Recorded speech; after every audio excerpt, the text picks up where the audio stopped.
One of them says, I'm juicing on a budget, and they wanted to know which non-organic vegetable and fruits are okay to juice. Do you take a break from juicing once in a while? And your thoughts on GMOs?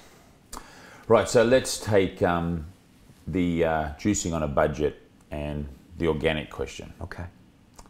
So I think that the single most important way to get the budget down for this such an important food group, the plant group, is to get to know your farmer. Get to know your farmer. Wherever you live, you got to work out a way to get to know a farmer or a number of farmers. In America, they've got this thing called CSA, which is Community Supported Agriculture. It's all over America. Here, where I've just been in the north of England, I spoke last night to a couple hundred people. I said, how far do you got to drive to be, on a farmer's doorstep? I said 15 minutes. So wouldn't that be nice on a Saturday to go around a bunch of farms and say, hey, listen, how about if I get 20 families together? Would you do a whole bunch of stuff for us direct so we don't need to go through the big guys and pay all that extra money? And getting to know your farmer means you get to know the practices of how that farmer is performing, because just because it's organic doesn't mean it's better than something that is conventional.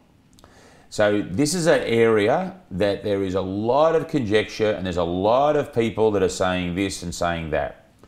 I get confused in it, and I speak to really smart people. So my view is really get to know your farmer, talk to him about it, get his point of view. If it feels right, and that what he's doing with his cucumbers or what he's doing with his kale works, then I reckon that's a better way of going.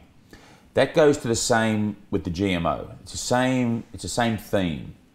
So I was recently on a farm in Iowa, and the farmer's name was Kate, and I think it was called Wild Woods Farm.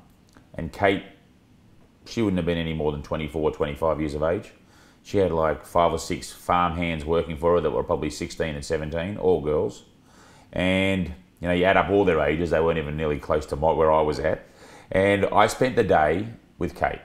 And she has 100 families through her CSA. That's her clients. She has no other clients. She has 100 families in the Des Moines area of Iowa.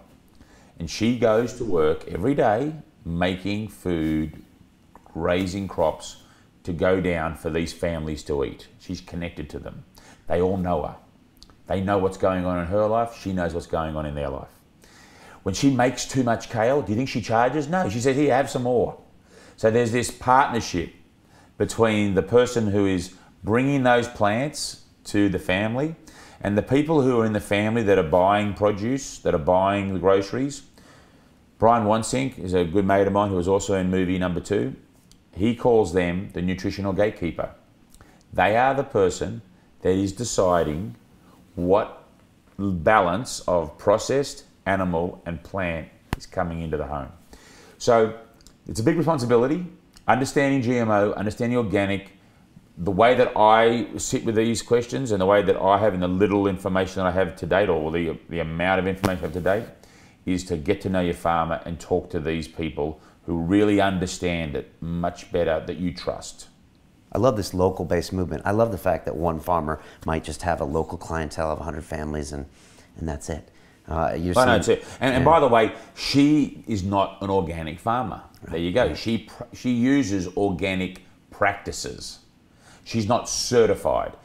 She doesn't have the government signing because that's too expensive for her to go through.